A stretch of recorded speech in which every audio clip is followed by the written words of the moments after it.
Hello, thank you for being here today. Oh, it's my pleasure. Thank you. And to get started, can you say your name, your pronouns, and a little introduction about yourself? Okay. My name is Steve Oross. I'm pronouns would be he, him. A little bit of biography, I guess. I'm obviously here because I'm a heart transplant recipient, and so welcome to World Heart Day. But I am currently a professor of psychology at Kutztown University, which is in Pennsylvania. Um, Not everybody's located familiar with Kutztown. It's about halfway between Allentown and Reading, Pennsylvania. But I've been here for 21 years now. Prior to that, I worked at a nonprofit research center located in Waltham, Massachusetts, known as the Eunice Kennedy Shriver Center. And prior to that, I worked at and received my PhD from Vanderbilt University in Nashville, Tennessee. My research interests center on sensory and perceptual processing and individuals with developmental disabilities. Thank you so much for the introduction. We're very excited to learn more about your specific research and teaching interests in a little bit from now. And Great. do you mind sharing with us the moment that you learned that you needed a transplant and the process leading up to it? And I'm sorry, And the and the pro problems leading up to it. yeah, the process. Okay, so I'll start with a little bit broader background, but I'll keep it brief and then move up to the transplant part. So in 2014, I experienced a heart attack. Did not have the classic symptoms that are talked about. I woke up feeling hot, jumped in a shower, a cold shower. It didn't work. And so I had my wife drive me to the hospital. And it turns out I had what's known as a widowmaker heart attack, Mm. uh, blockage of the descending artery in the heart. And it caused massive damage. I had a double bypass at the time. And I, following that, had an allergic reaction to a blood thinner. So it complicated matters. I lived with that, even though the heart was damaged, up to, I guess it was in 2020, where um, there's a measure of how efficiently the heart's pumping called the ejection fraction, how much blood is pumped out on every heartbeat. Typically, it should be in that 55, 60% range, somewhere around there. I had been living with 20%. But in 2020, I started noticing that I was getting more and more tired. And I was actually having trouble staying awake. I was having trouble concentrating. I was having trouble getting through my semester. So the fall 2020 semester for me was a bad one. I had in 2014, I had an implanted defibrillator, so that when the heartbeat became too arrhythmic, it would shock it, the heart back. I had never had a shock until the fall semester of 2020. And for me, it was supposed to feel like getting kicked in the chest by a horse. But for me, what I did was pass out. And I would fall and I was hitting my head and I was getting cuts. And so I knew the heart was failing. But I had previously been told I was not a candidate for a heart transplant. So I took medical leave from the university and started in January going into the hospital where I was asking them if they would reevaluate me and possibly consider me for a heart transplant. And that sets off a whole process of testing, variant cancer screenings, measures of what the heart pressures are, just a month long set of testing. So I was in and out of the hospital for a couple of weeks and then was committed to the hospital for testing. And what they were doing once I was admitted was deciding based on tests whether or not I would get a transplant. And so for me, it wasn't I go in and they say you have a transplant. It was we don't know if you're going to get a transplant or not. And it seemed like every other day anyway, they were saying, nope, you're not going to get a transplant. Then they'd come back the next day and say, yes, we consider you might be able to get a transplant. And it was going back and forth. So I forget the exact date, but somewhere around February 20th, one evening they came in and said, nope, you're just not going to qualify for a heart transplant. So I went to bed that night thinking, am I getting a mechanical pump or am I just going to live out the last few days of my life? And they fortunately came back in the morning and reversed themselves once again and said, nope, we are going to put you on the transplant list. And they put me on the national waiting list for a heart transplant. The day after I went on the list, they came and said, we might have a heart for you. But it turned out that heart had difficulties, wasn't a candidate for transplant. But I was fortunate. I only was on the waiting list for 4 days before a heart was found. Partly because of my blood type and partly because of the severity of the heart damage, I was high on the list. So I got the notice and I went up for the transplant in the evening on February 24th and came down in the morning of February 25th. Wow. With a new heart. Many of the speakers that we've gotten a chance to talk to mention that in their experience, they were told by their healthcare providers that they would be receiving an organ. But in your case, making that request for a reevaluation and hearing inconsistent answers, was that something that caused you any type of emotional turmoil, or was it something that happened fast enough where you felt comfortable, especially with the turnover with receiving a heart not too long after being put on the list? Yeah, it certainly was an emotional roller coaster. I was trying at the time to keep it in check, to try and keep my emotions regulated. And but certainly, I went in not knowing whether I would be considered a candidate, and then the up and down. Yes, you can get one. No, you can't get one. Yes, you can. No, you can't. Was a little, well, not a little. It was trying emotionally. It was complicated even further by the fact that the time in which I'm being evaluated is during COVID. And so the hospital protocols were such that I could only have one visitor. And it wasn't that I could have, one person one day and another person another day. One person, period, was approved. And that was the only person who could come visit the entire time. Mm-hmm. So that was my wife who was visiting, and she's working and dealing with household issues. So she's not there the whole time.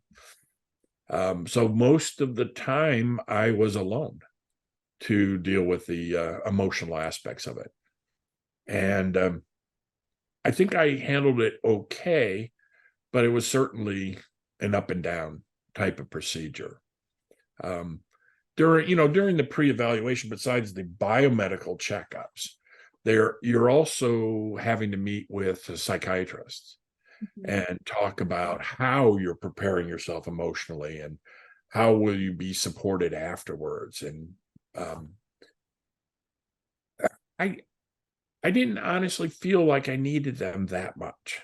I probably could have benefited from that. I know people have, but I was sort of trying to regulate the emotions by myself. I really went into this knowing that there would be support provided to me, but that to a large extent, how well I went through the process and how well I recovered was going to be driven by my reactions to the surgeries. Mm-hmm. And so I really took it upon myself to try and self-maintain my emotional state.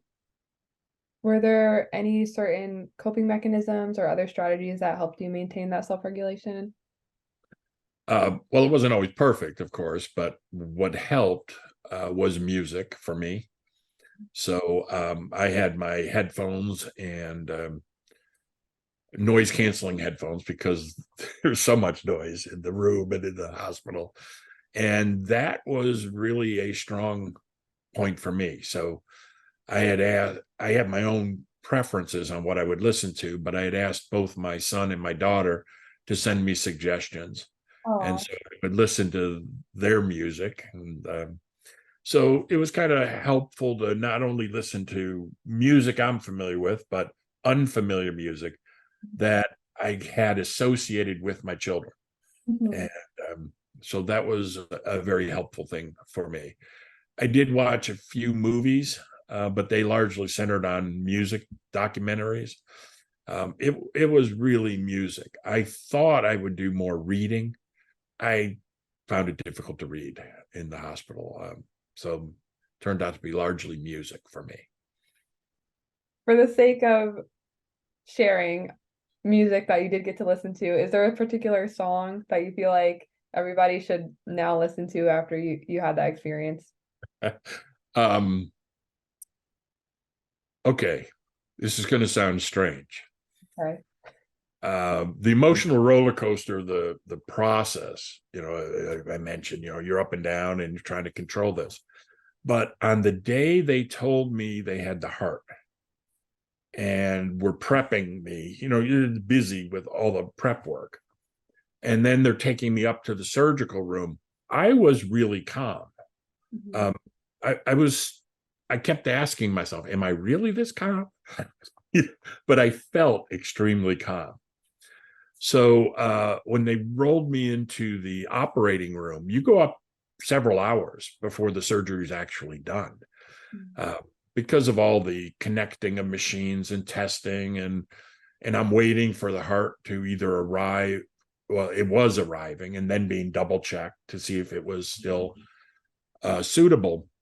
So one of the things they do or at least they did for me in the operating room, was to ask you, do you have any music you'd like to listen to? So I requested a song that I would ask if people are interested in listening to.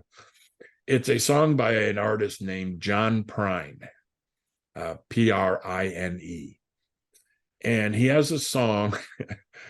I should say John Prine is sort of I guess you would call him Americana music, but it's little folk, sometimes little country, little pop, kind of a blend of all this. And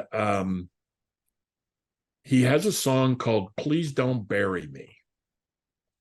And the subtitle is, so the whole title is Please Don't Bury Me Down in the Cold, Cold Ground.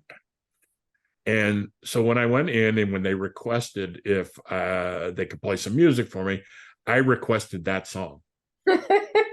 Um, and it was really interesting because it's where I had the surgery was at the Penn State Hershey Hospital. Mhm.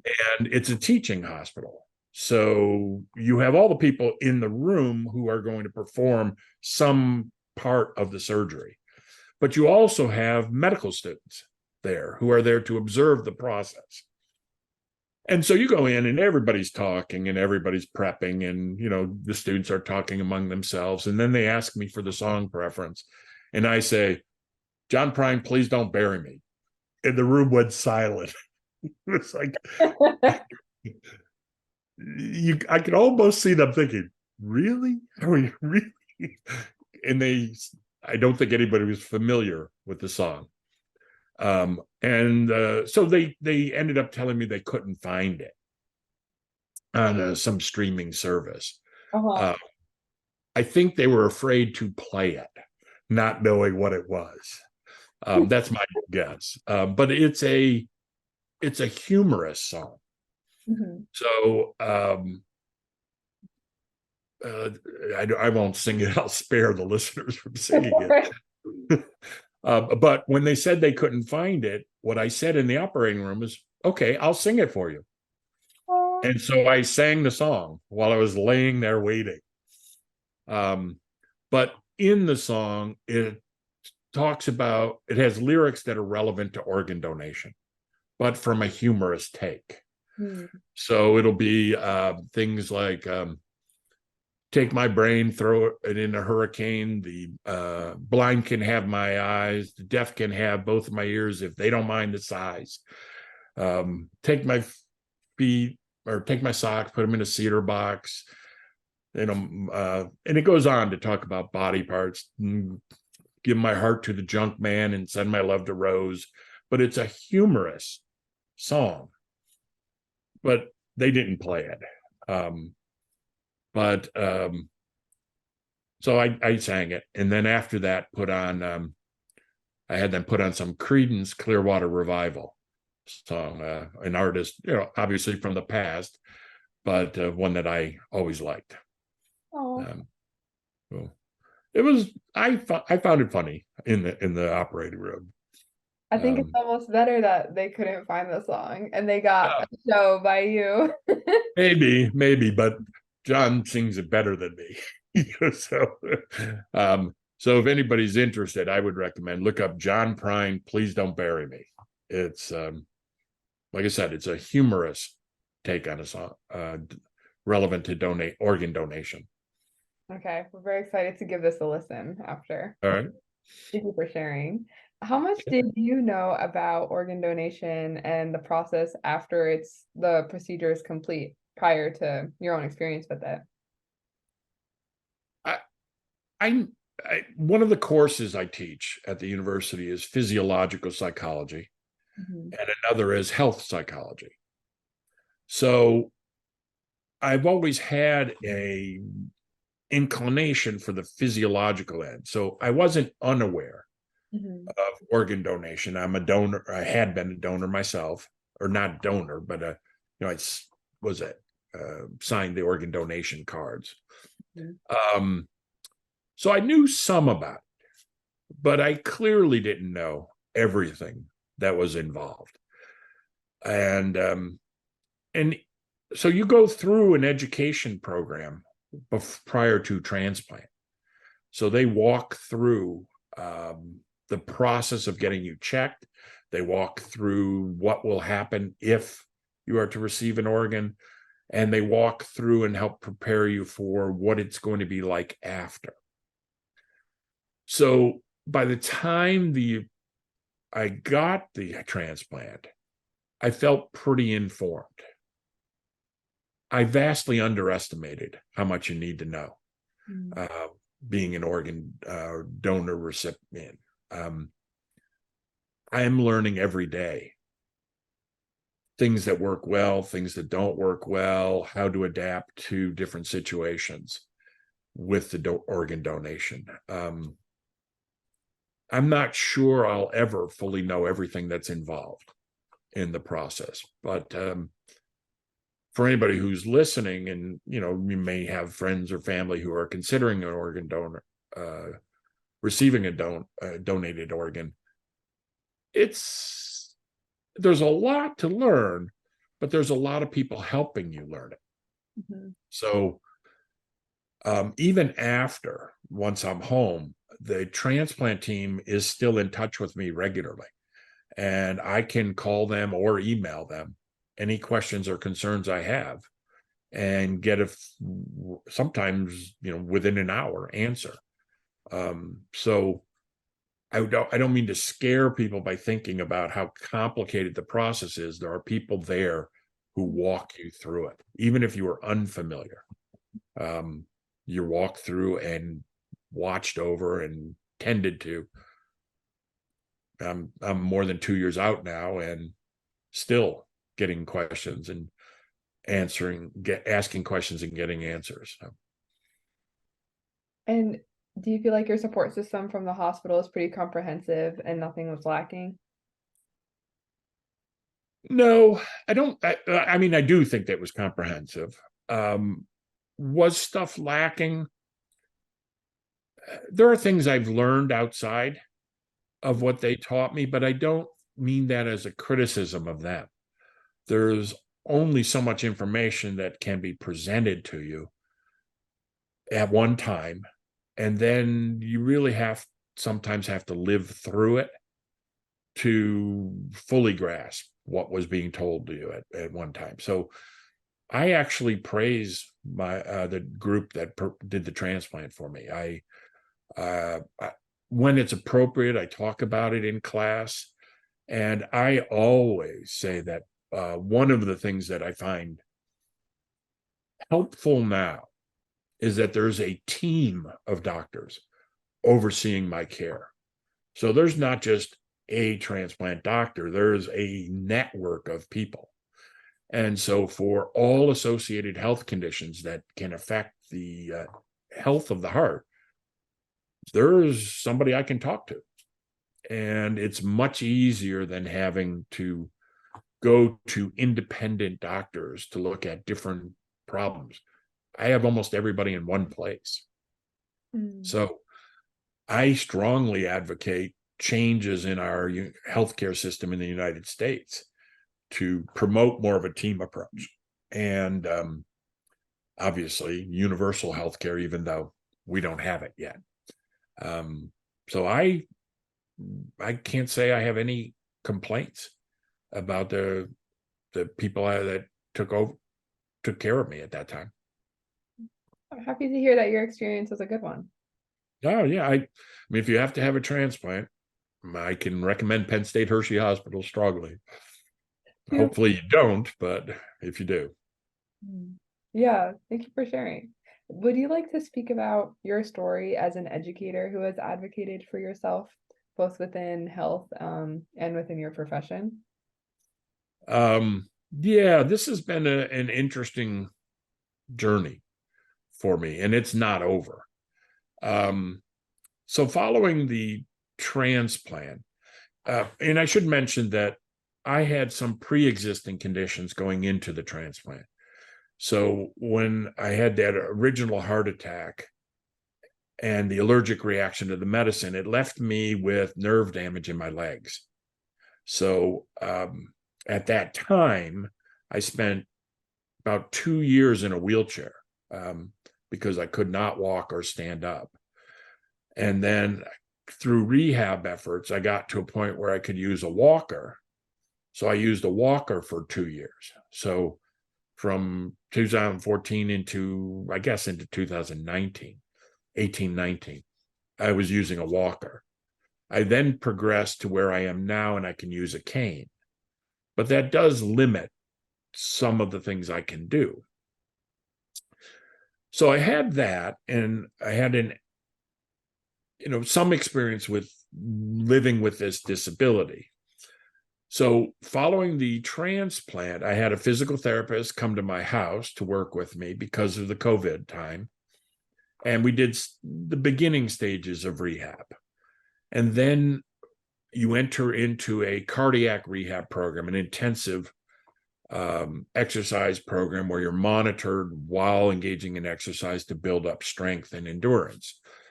And I had been told that it would be probably about a year before I could go back to work.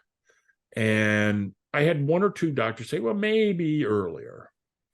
So I went into the rehab serious. I was serious about the rehab. And I kept asking as I was going through the rehab, am I close? Can I get back to work? Can I do this? Because, I'm exercising through the summer at that point, and the fall semester is coming up.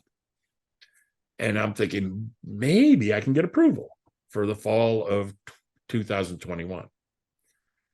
And at the end of July, the doctors cleared me and said I could go back to work, but I could only work remotely. I had to use Zoom for conducting my professional activities. I'm immunosuppressed. All organ transplant recipients are. So my immune system can't fight very well against viruses and bacteria and other infectious conditions. And COVID was still quite prominent. My university, and in that summer, was not even requiring masking. They went back to masking in the fall, but they did not require students to get vaccinations, students or faculty or staff, and they didn't require people to report their vaccination status. and social distancing was out at the university. And my doctors said, under those conditions, I shouldn't go back in person. So in late July, I approached my university, told them the medical advice, and I was told no, I couldn't teach remotely.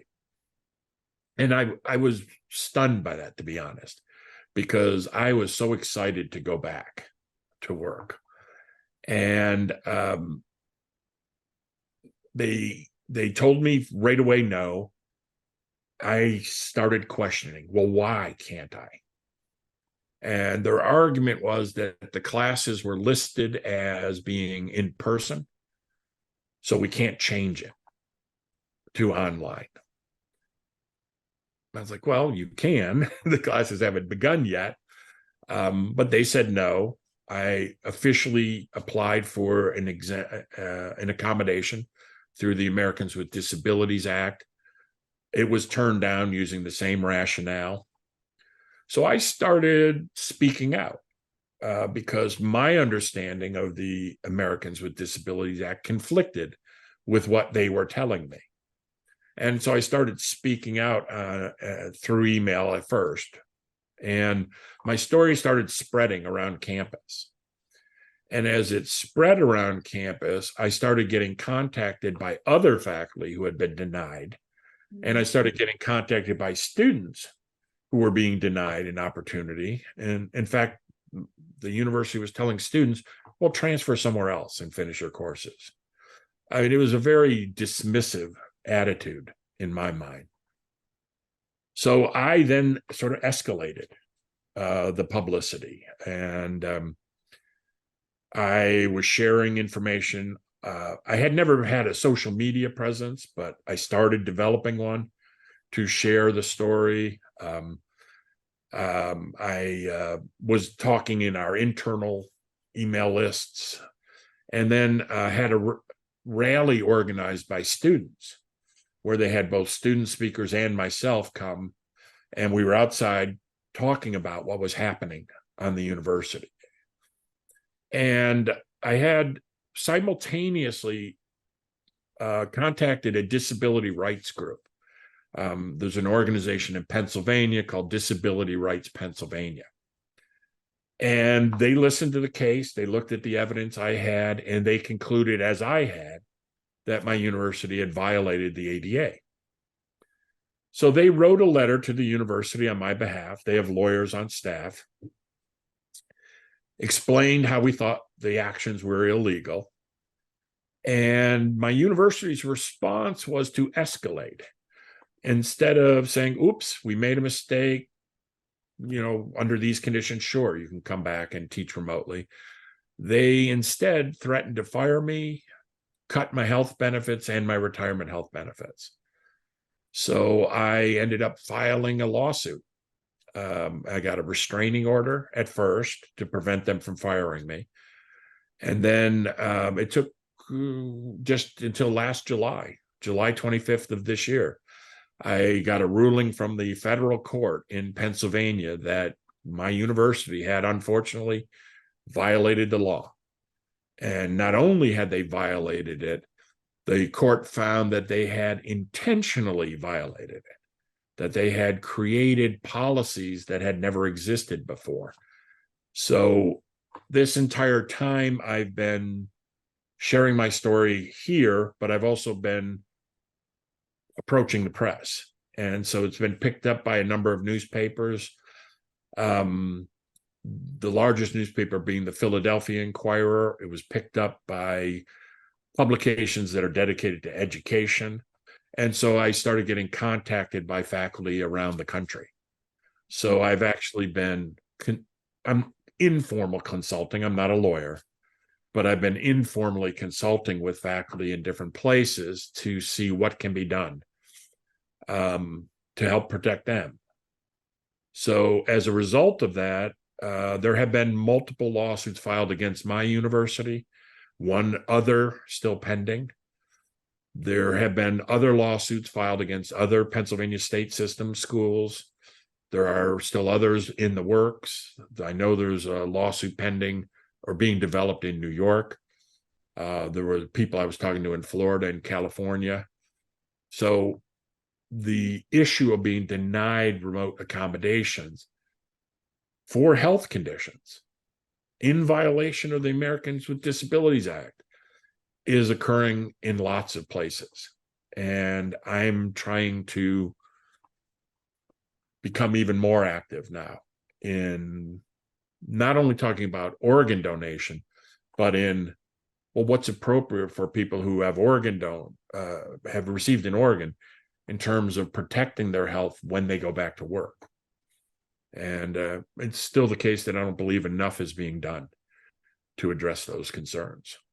So I'm hopeful that some of the things I have planned coming down the line will help in that regard. Thank you for the work that you do, not only to champion the success of people who have faced challenges, whether with their administration or in legal areas, but for sharing your story in a way where people can relate to it and use the information that you've garnered to support themselves, because it is of paramount importance, especially within education, where everybody should have the equal opportunity to seek. Yeah, it's astonishing to me. The pandemic obviously is still ongoing, and it was certainly tragic in how many people ended up dying because of the lack of care and treatments that were available. But one thing it illustrated was that although it's not perfect, technology like we're using today can work Yeah. to in an education setting and in other types of businesses. And yet in many settings, and I know multiple universities have done this, they've ignored that as a way in which we can accommodate for people's health concerns. Not only me, but even students. I mean, we had a policy for a while that students who were sick and unable to physically come to class were not allowed to Zoom into the class. And I'm thinking, well, why would you do that? I mean, you're just penalizing a student even more. They're ill. They have to make that a priority.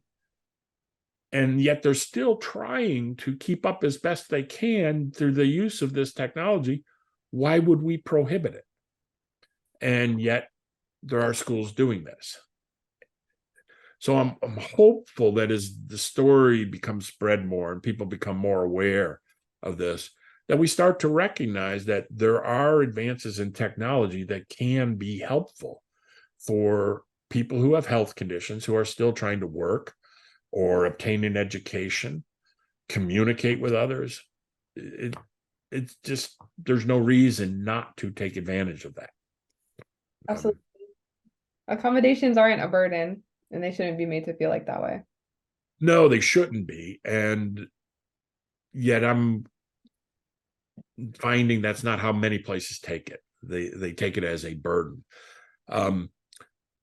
So what happened in my case when they first denied the accommodations before I could get the restraining order and then the court order that allowed me to come back to work is my faculty, the faculty in my department had to take on extra courses to cover for me. And it was a particularly difficult semester for my department. We had lost 5 faculty due to a variety of factors from the prior year. They were already shorthanded. And then I go out and faculty had to pick up courses they maybe don't have great expertise in, maybe hadn't prepared. And they're trying to now take those courses on in addition to the courses they were previously teaching. And I'm thinking, I was perfectly capable to teach those classes remotely. Mm-hmm. Helped with that burden.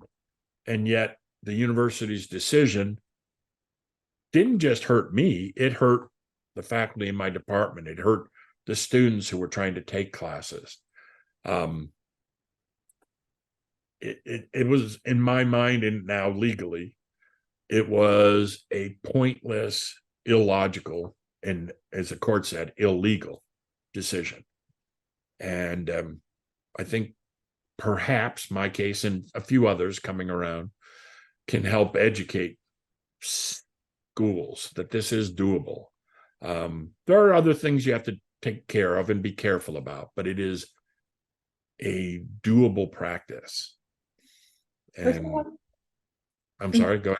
oh, sorry, I didn't mean to cut you off. Feel free to finish your sentence. No, I was just finishing up there anyway. Yeah, we are so happy that you got support not only from students, but coworkers and people beyond your school. This is the first time where we're going to end off an interview this way, but to anybody listening, we will be having future conversations with Dr. Oross, and so this will continue, and we hope to support you in any way that we can, and we're excited to see where your story moves on from here, because as you mentioned, it is not finished, and there's still work to come. So I just wanted to give you a couple seconds to mention anything before we end for today. Well, let me, so I appreciate you saying thank you to me, but actually, I thank you for the work your organization is doing. I'll be honest, I didn't know of your organization until you contacted me.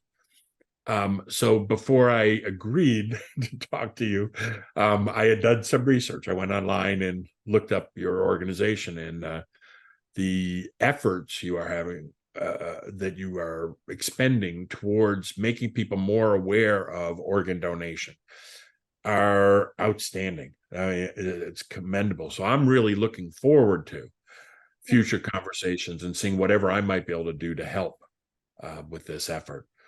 I guess, if this is near the end, I would say for anybody who has not done so, seriously consider being an organ donor. Sign. In many states, you just have to sign when you're getting your driver's license. There is a shortage of organs, and there aren't very many long-term alternative methods to keep people alive. So it's a simple process to sign a card and know that if something was to happen to you, unfortunately, you could still be helping others in the future. And can't understate what it meant to me. I mean, I was going to die without the heart transplant. There was little doubt of that. So it saved my life. And I'm hoping that I make it a worthwhile life from this point forward. Absolutely.